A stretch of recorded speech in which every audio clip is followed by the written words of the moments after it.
A casa própria é o sonho de muitos brasileiros, mas para isso é preciso economizar e se planejar muito bem, senão o sonho pode acabar se tornando um pesadelo. Por isso é importante pesquisar e analisar diversas questões, como, por exemplo, os benefícios e malefícios entre casa e apartamento, se compensa mais comprar um imóvel novo ou um usado, um que já esteja construído ou na planta, ou, dependendo da condição, se o melhor é permanecer no aluguel. Então, preparamos uma série de reportagens especiais sobre a compra da casa própria. A produção é de Gabriela Frontini.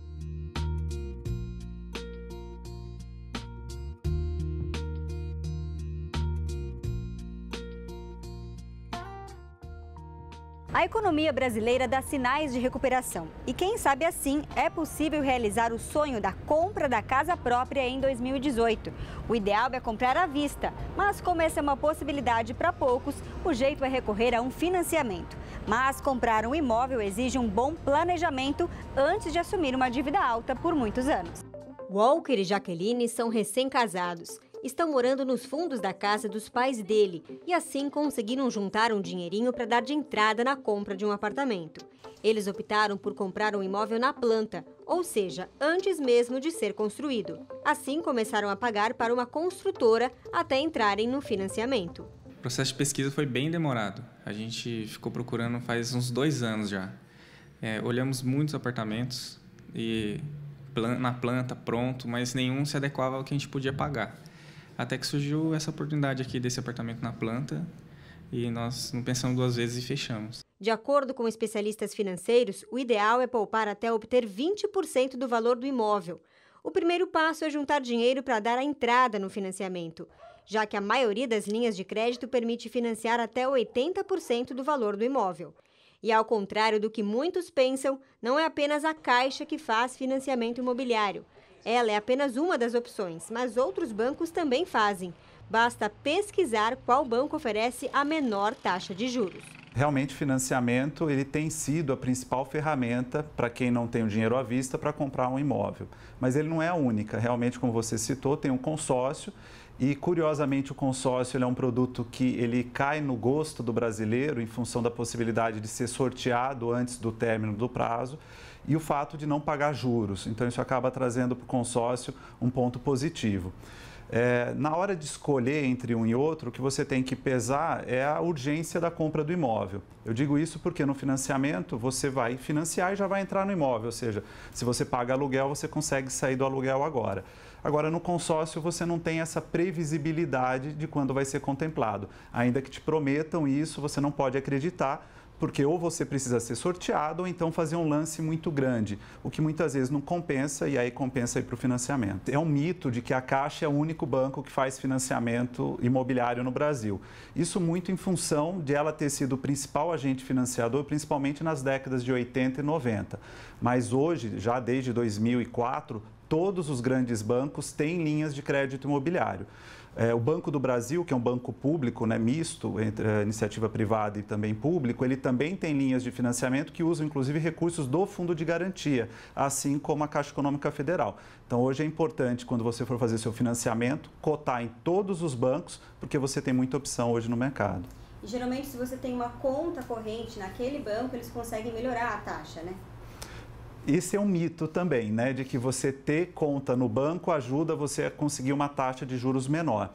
Eu digo isso porque, na verdade, como o crédito imobiliário ele é um financiamento de longo prazo, todos os bancos querem você como cliente, porque, afinal de contas, você vai ficar lá por 20, 30 anos. Então, é muito comum nesses casos que o banco vizinho te ofereça uma condição mais atraente para te levar para lá. Então, não acredite nisso, vá pesquisar, porque talvez você consiga taxas de juros menores num banco onde você nunca teve conta. Embora seja comum, né, no financiamento de veículos, você pagar a primeira e talvez a última para ir encurtando aí o prazo do financiamento, no crédito imobiliário isso não faz muito sentido. Então, vou explicar primeiro o racional financeiro e depois se é possível ou não. Eu digo isso porque o crédito imobiliário é uma das taxas mais baratas que a gente tem no mercado. Então, ainda que você quisesse fazer isso, não faz muito sentido. Se você aplicar esse dinheiro em aplicações mais conservadoras, você vai ter uma rentabilidade muitas vezes maior ou igual do que você teria pagando a taxa de juros do crédito imobiliário. Então, a minha sugestão é, se você tem o dinheiro guardado, aplique esse dinheiro e vá pagando esse financiamento ao longo do tempo. Eu sei que isso muitas vezes contraria aquela ânsia do brasileiro de ir lá e quitar, mas a gente tem que fazer conta antes de tomar esse tipo de decisão.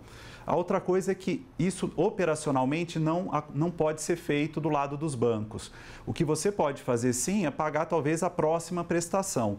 Mas se você tem essa ânsia de quitar logo o financiamento, a minha sugestão é guarde esse dinheiro e de tempos em tempos você amortiza o saldo devedor. O que isso quer dizer? Significa que você vai pagar o principal da sua dívida sem juros. E aí, toda vez que você faz essa amortização, você tem duas opções. Manter o mesmo prazo do financiamento e com isso a prestação vai cair, ou então diminuir o prazo do financiamento pagando ele num tempo menor.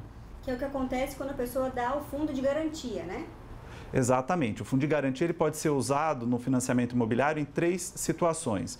Ou como parte da entrada, quando você está comprando o imóvel, ou para amortizar o financiamento, ou seja, para abater lá o seu saldo devedor, ou então para quitar, caso o montante que você tem do fundo de garantia seja igual ou superior ao valor do seu saldo devedor. Planejamento é a palavra-chave antes de entrar num financiamento grande desse.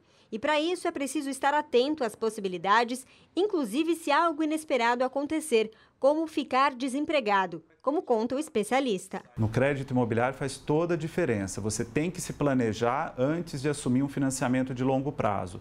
A maioria das pessoas faz a conta do mês, né? Quer dizer, hoje eu consigo pagar. A gente tem que lembrar, como você falou, é um financiamento que pode chegar até 30, 35 anos.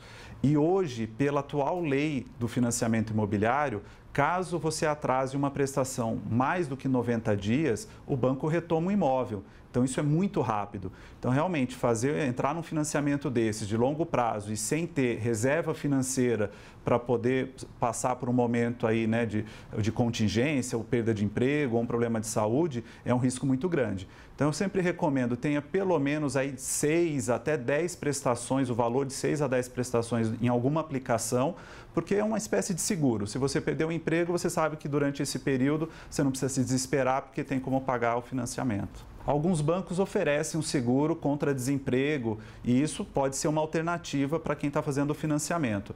Mas ainda que você não contrate esse tipo de seguro, é importante ter aí uma reserva financeira para não passar nenhum sufoco. Walker e Jaqueline conseguiram negociar com a construtora e não vão precisar pagar nenhuma cota intermediária, que geralmente tem um valor alto. Tudo isso foi diluído na entrada e assim vão pagar somente a mensalidade do financiamento normal, sem nenhuma surpresa. É que a gente conseguiu negociar sem cotas, então a gente não precisa pagar as cotas. A gente fez uma parcela fixa até o final. Não tem cota, não tem mensal, não tem anual, semestral, não tem nada disso. Então foi um achado mesmo. Mas nem sempre é assim. Geralmente, comprar um apartamento na planta exige pagamentos de algumas cotas mais altas. E para isso é preciso ter o dinheiro, senão pode pôr tudo a perder. O financiamento na planta ele tem algumas particularidades diferentes de quando você compra o imóvel pronto. Uma delas é que durante o período de obras, você tem o que a gente chama de intermediárias. E elas podem variar. Em algumas construtoras, elas podem ser semestrais, em outras anual. Então, varia de cada caso, né, de caso a caso. O que é importante você lembrar é que, primeiro, você tem que ter esse dinheiro. Se você descumprir parte do seu contrato, ele pode ser destratado, pode ser cancelado, você perder parte do que deu, ou então ter multa e juros em cima desse valor. Então, é importante que você tenha, pelo menos, aí uma boa previsão de que vai ter esse dinheiro ao longo do período de obras. Mas não é só isso. Tem que lembrar que, em todos os casos, o seu saldo devedor, que é o valor total do imóvel menos essas intermediárias que você paga durante o período de obras, ele é corrigido por um índice, normalmente o INCC. Então, muitas vezes a pessoa se planeja para pagar as intermediárias e esquece que o saldo devedor vai ser corrigido também. E aí, quando chega na hora da entrega das chaves, não tem ou dinheiro para quitar ou a renda não é suficiente para fazer um financiamento e quitar o saldo devedor. Então, hoje, mais do que nunca, é preciso planejamento, em especial na compra na planta. Após a compra do apartamento, é preciso ter mais dinheiro para os acabamentos, quando o imóvel é entregue no contrapiso, por exemplo. E também para os móveis e eletrodomésticos eletrodomésticos.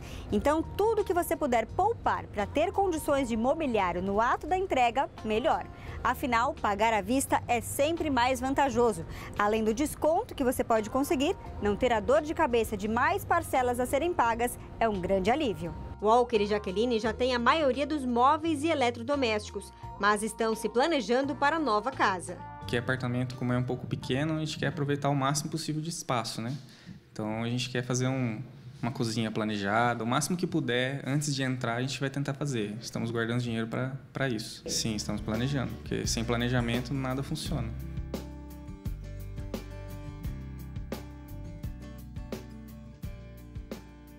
O Realidade em Pauta faz uma breve pausa e logo após o intervalo você vai conhecer o outro lado da história, a do construtor do empreendimento onde o Walker vai morar.